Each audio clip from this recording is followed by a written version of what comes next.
Çok bakıp bilim anlıktan hoşun kıskanlayla olsun. Sevgiden aklandırsın özünün çok bütün baksının.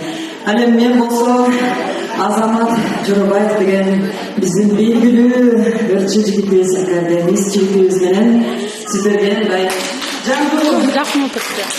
академиялык болсада жакшылап сүрөп турсаңыздар жандуу чыгарма аттар менен Жобаевдин Сагынам деген чыгармасы.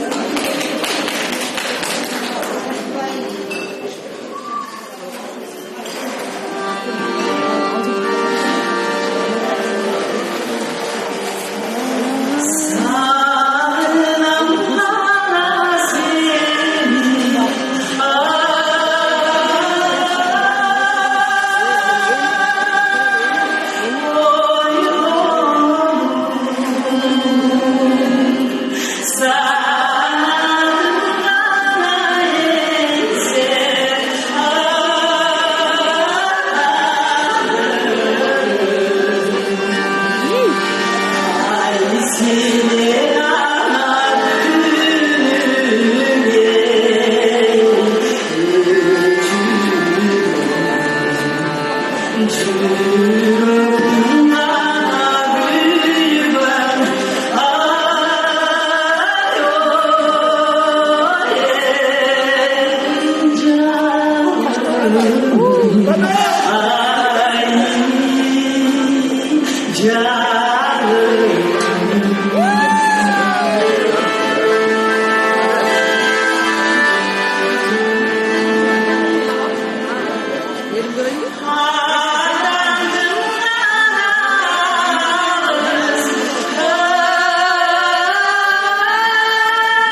So'lov bo'yicha Azamat barcha chiqarmalarda o'ynayveradi.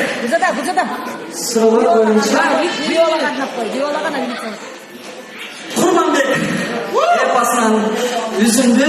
Men o'sha chiqarmani bizning suyukli ko'kroqqa ko'k tiregen bizden chiqqan ulug'vujud Botir o'tirgan mirzamiz Viyolamiz o'sha azamatchilikka arnayim.